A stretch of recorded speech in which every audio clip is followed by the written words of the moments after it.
गुंडों की गर्मी शांत कर दे। गुंडों की गर्मी भी धीरे धीरे करके अपने आप शांत होती जाए।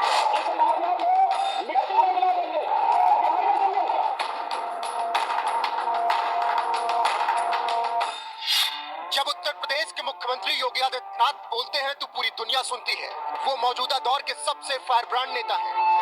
ऐसे में आज आपको योगी आदित्यनाथ के 5 ऐसे बयान सुनाएंगे जिसे शायद मोदी साहब भी सुन चुके होंगे और केशव प्रसाद मौर्य और ब्रजेश पाठक को भी सुन लेना चाहिए। कोई माई का लाल बाल बांका नहीं कर सकता। मुजफ्फरनगर में बोलते हुए योगी आदित्यनाथ ने माफियाओं को चेतावनी दी और कहा कि इन माफियाओं को कहीं का नहीं छोड़ेंगे। योगी आदित्यनाथ के इस बयान की चर्चा उस वक्त जरूर होती है जब उत्तर प्रदेश में माफियाओं पर बुलडोजर चलता है या फिर एनकाउंटर होता है। याद रखना, इस देश के राष्ट्र धर्म को हमेशा खतरा जब भी आया है, इन्हीं लोगों के कारण आया है जिन्होंने जातीयता के आधार पर समाज के सामाजिक ताने बाने को छिन्न भिन्न किया है, हमेशा छिन्न भिन्न किया है। और बहनों और भाइयों, मैं आपको इस बात के लिए आश्वस्त करता हूं कि कोई माई के लाल बाल बांका नहीं कर सकता है। सुरक्षा की इतनी पुख्ता व्यवस्था हमने की है यूपी के अंदर। आज आप देखते होंगे बड़े बड़े दुर्दांत माफिया और अपराधी किस कदर उनकी दुर्गति हो रही है। आप देख रहे होंगे जिनके नाम से ही लोग कर्फ्यू जैसा माहौल होता था, आज उनकी दुर्गति क्या है हर व्यक्ति देख रहा है। इन माफिया और अपराधियों की स्थिति क्या है आप रोज सोशल मीडिया के प्लेटफॉर्म को उठा करके देखते होंगे। एक दुर्दांत माफिया ऐसा भी था बहनों और भाइयों, जब आज समाजवादी पार्टी की सरकार के समय चलता था तो मुख्यमंत्री हो या मुख्य न्यायाधीश, इन सब के काफिले रुक जाते थे और माफिया का काफिला निकलता था। और जब हमने कार्रवाई की उस माफिया के खिलाफ और उसको रगड़ करके कोर्ट के सामने प्रस्तुत किया तो उसकी पैंट गीली हो गई थी, उसकी पैंट गीली हो गई थी। और तब हमने कहा था उस समय उसको, हमने कहा था कानून को रौंदने वाले, आज कानून कितना बड़ा होता है एहसास हो रहा है कि नहीं हो रहा है। और निर्दोष लोगों को मारोगे तो मिट्टी भी नहीं मिल पाएगी। न दंगा न नमाज, मैं हूँ सीएम। अपने बयान के जरिए सीएम योगी ने बता दिया कि इन 7 सालों में उन्होंने दंगा रोका, सड़क पर नमाज रोकी और दंगाई का राम नाम सत्य भी कर दिया। भारतीय जनता पार्टी और सहयोगी दल ही, एनडीए ही भारत को सुरक्षा दे सकती है, सुरक्षा दे सकती है।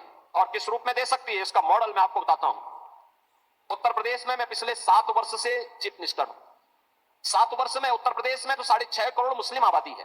आपने कभी वहां दंगा सुना है क्या?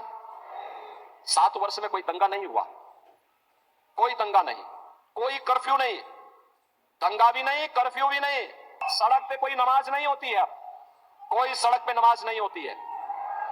और मैं आपसे कहने के लिए आया हूं, आपसे ये कहने के लिए आया हूं मैं, बहनों और भाइयों, अगर हमने अयोध्या में रामलला को विराजमान किया है तो जितने दंगाई थे, जितने बड़े बड़े माफिया कांग्रेस ने और समाजवादी पार्टी ने वहां पाले हुए थे, इन सब की हमने राम नाम सत्य है की यात्रा भी निकाल दी है।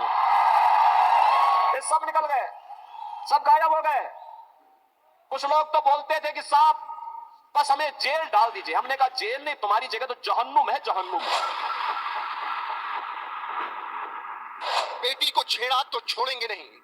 योगी आदित्यनाथ कहते हैं कि कानून जनता की रक्षा करेगा, लेकिन अगर किसी ने कानून को चैलेंज किया तो उसका हिसाब भी होगा।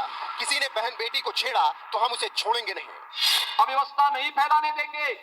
अगर नागरिक भी अपने दायित्व का, सरकारी संपत्ति को नुकसान नहीं पहुंचाने देंगे।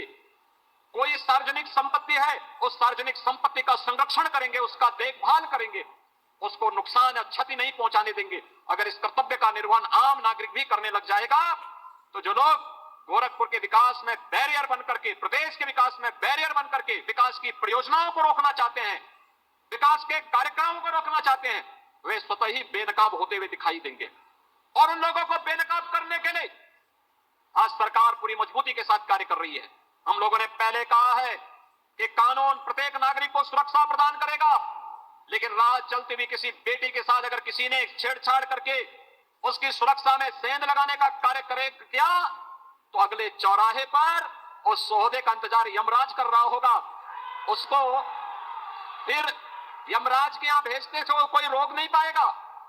और इसलिए भाइयों बहनों, आज के इस अवसर पर एक और जहां हमें सुरक्षा का बेहतरीन वातावरण देना होगा, कानून संरक्षण के लिए है। कानून को बंधक बना करके कोई व्यक्ति किसी की सुरक्षा पे सेंध लगाने का प्रयास न करे। एक तरफ जहां यह आवश्यक है, वहीं विकास के कार्यों में भी किसी प्रकार की कोई लापरवाही किसी भी स्तर पर नहीं होनी चाहिए। कोई भी कार्यदायी संस्था हो, प्रदेश के हित में प्रदेश की अर्थव्यवस्था को मजबूती प्रदान करने की दृष्टि से विकास के इन कार्यक्रमों को त्वरित गति से आगे बढ़ाने की आवश्यकता है।